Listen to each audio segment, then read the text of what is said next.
Welcome to the week 3 edition of the Spikes, the Rundown, and the Rough Rides. 3 of them.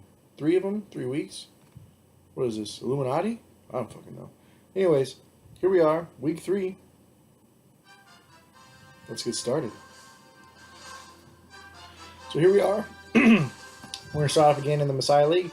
It was a crazy week for football all around. Crazy fucking week. It was a week of firsts. You know, we witnessed the first win of the season for Danny. You know, good job. Good job, bud. You finally broke out. Finally got that W. Can't say the same about Thomas. Sorry, brother. Maybe good luck next time. It was so that's a good first. You know, it was a week of bad firsts as well. It was Baltimore's first trip to London. Also, Baltimore's last trip to London. After that piece of shit team couldn't do a damn thing. I still can't believe Flacco threw for 28 yards. Whole lot of garbage. So, but we're done with the firsts. Let's move on to the third, which is the third Spikes. So here you go. You got the Joint Killer Play of the Week, which I talked to you about it throughout the week. You said you were doing it. It was a ballsy move. At least once a year, he comes up with his crazy schwammy scheme to play a guy, and a lot of times it works out, you know? I mean, and this week it totally did. Matt, you decided to start Jared Goff as your quarterback, and, you know, you look at it, and you're thinking, Jared Goff, like, that's a head scratcher. I mean, I had an itch, but it's also a head scratcher. But he put you 29.58 points. You know, that's pretty damn good. Now, maybe if you didn't start Gerald Everett at tight end, who goose egged, maybe things could have turned out better for you. But we'll keep going with that later on. Sorry, that's an ad. Stupid ass YouTube. So now we move on to the Forget Me Not Play of the Week. And remember how you started Jared Goff, Matt? Well, you really should have started Russell Wilson, who got 41.52 points. And then, you know, I mean, you start D-Hop, yeah, you know, that's a good start, but you never start Kenny Stills. I don't give a shit who he's playing. You just don't ever start Kenny Stills. It's Kenny Standstills. It's no longer Kenny Stills, Crosby, and Nash. It's Kenny Standstills forever. Because he stood still at 5.1 points. And if you would have played T.Y., who got you 21.3, maybe you would have, you know, won the game against Justin with his cool little Dak Street boys and his come-from-behind victory. More on that in a minute. But I got more on the Forget-Me-Not plays of the week. There were 2 teams that didn't score 60 points. You know, I mean, Matt, you put up 67, which that's an abysmal score, but Mike and Alan, what the hell happened to you guys? Alan, you know, 50 fucking stupid-ass thing. 55 points? 55 points. It's ridiculous. Mikey had that on Thursday. He was done. He would have beat you already. But, I mean, you got single digits from everybody, except for Joe Mixon. For the first time in his whole career, he put up 10-plus points. But, I mean, it couldn't have been any better if you would have started anybody else. You know, Mariota put up 23, but that still doesn't get you anywhere. What about Mike? Let's see how Mike did. I mean, he did just as bad, but he got tons of garbage. Oh, yeah. He got a goose egg from J.J. Nelson, 0. Everybody else scored under double digits with the exception of Matt Ryan and Gronk. And then, oh yeah, Seattle put up -1 points. Almost as bad as the Baltimore defense with their -4, a bunch of garbage. We had Carson Palmer with 25 on your bench. Doug Baldwin with 16.5 on your bench. You know, you would have put up a formidable score. You probably wouldn't have beaten Danny, but you would have at least put up a formidable score. So, I don't know. Play better next week, you guys. Try not to sit in the garbage. You know, Thomas is winless. Let him stay there, unless you guys really want to keep fighting for last place, which, good job, Danny. You're finally jumping out of it. Our bottom 3 teams are Mike, Allen, and Thomas. Can't speak. So, it's the battle for last place continues in the Messiah League. And now we move on to the top score of the week, which we knew it on Thursday. You know, Mikey with your just gigantic score between Sammy Watkins and Gurley of your 55 points. 55 points. 55.5 to be exact, between Watkins and Gurley. Just ridiculous. You really didn't need anybody else. You could have started the two of them and Drew Brees, and then benched the rest of your team and won easily. Because I mean, you're playing Coasty, who, let's face it, outside of Michael Thomas and Fitzy, had a really shit week. Coasty, you could have been the forget me not player of the week, but it doesn't matter, because straight to the top scorer of the week has got to go to Mikey with his great score. Good job, bud. And remember how I said we'd get back to that Matt and Justin game? Well, we're getting back to it now, because it's the Bukkake game of the week. Good game, you guys. Matt jumped out strong with his 29.58 points with Goff, goose egg from Everett, but he had a strong start. And then the Sunday games happened, and that's when everything fell apart for you, Matt. It was just garbage left and right between DeAndre, I can't hop no more Hopkins, Kenny, I'm just gonna stand stills, Mike Gillispie, Geronimo, whatever the hell the damn radio announcer was saying, he couldn't pronounce his name at all. But Mike Gillisley with 3.1, Amir Abdullah with 8.6, he almost hit his projection. Good job, bud. Lamar Miller with 6 points. Tucker with 1. I'm sorry about that. I really am. We're going to whoop that ass this week, though. And then Schittsburg with 6 points. You guys lost to the Bears.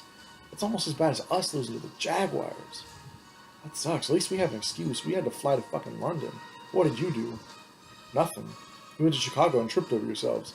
But Justin, bringing it in for the real thing as Le'Veon finally comes through for you with 15 points. But it was really the Monday night game that really helped you out a lot. Because Crabtree gave you 0.7. Jesse James, the wild, wild west tight end that he is, was wild and out because he didn't play. I mean, he did, but his points show that you probably fucking shouldn't have because he got 1.9 points. Jeremy Maclin with 0.8. Need I say more about the shitty-ass Baltimore game? But it was Prescott. Prescott got you 26.92 points, helped you out, totally won you the game in a comeback victory. 75.02 to 67.28. It was a great game. Good job, you guys. And, good luck to everybody this week. The Week 4 matchups, pretty enticing matchups. You've got Danny and Thomas, which if Danny didn't win, it would have been a battle for last place. But, I mean, let's face it still is a battle for last place. When we have the bottom 4 teams, 9, 10, 11, and 12, all playing each other. 9 plays 12, and 10 plays 11. What is this, the losers bracket?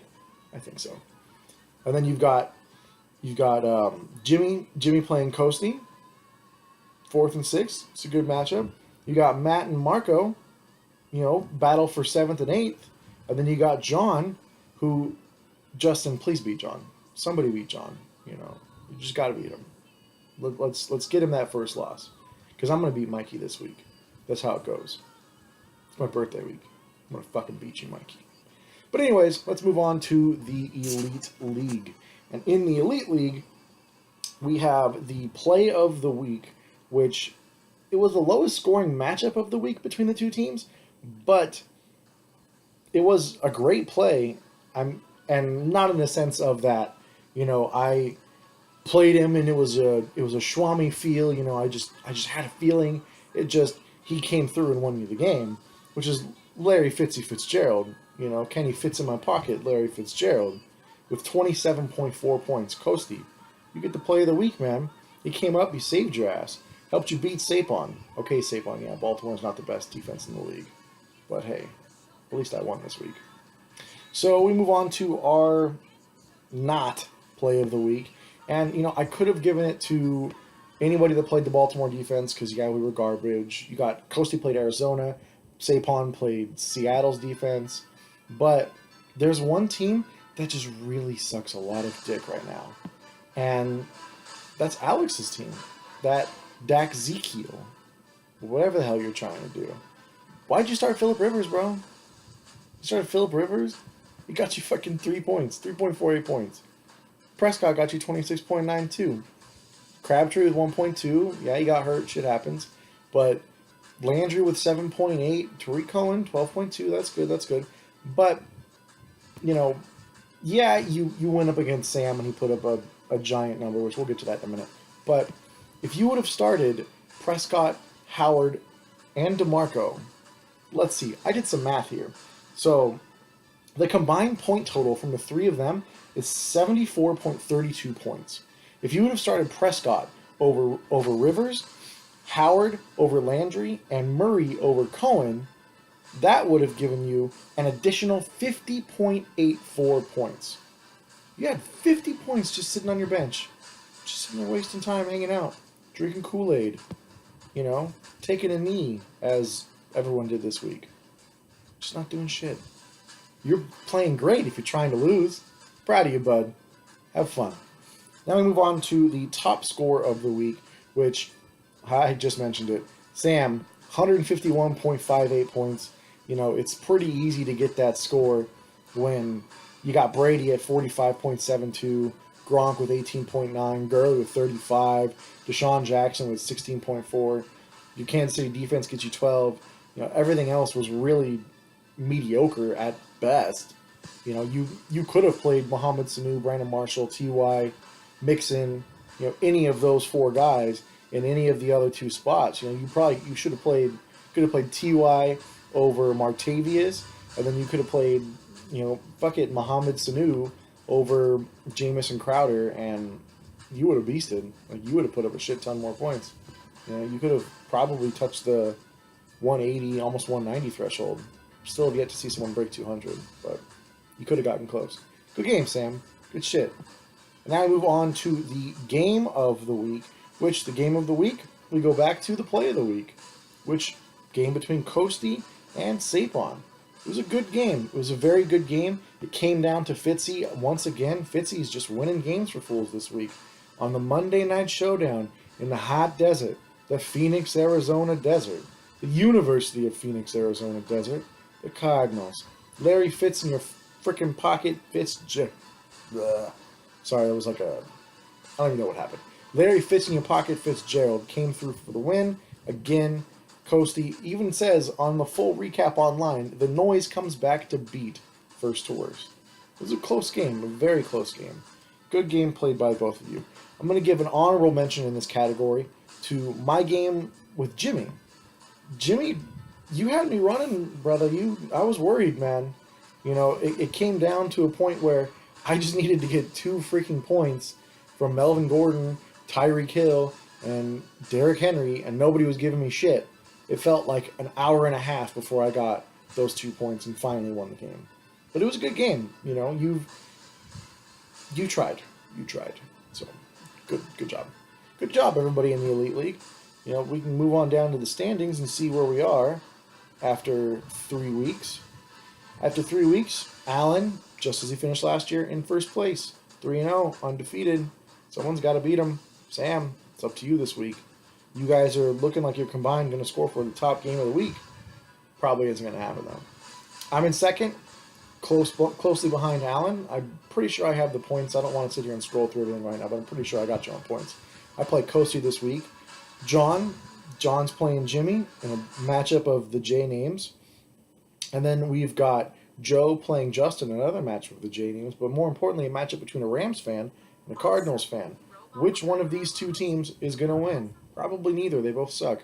And then we've got Alex playing Sapon.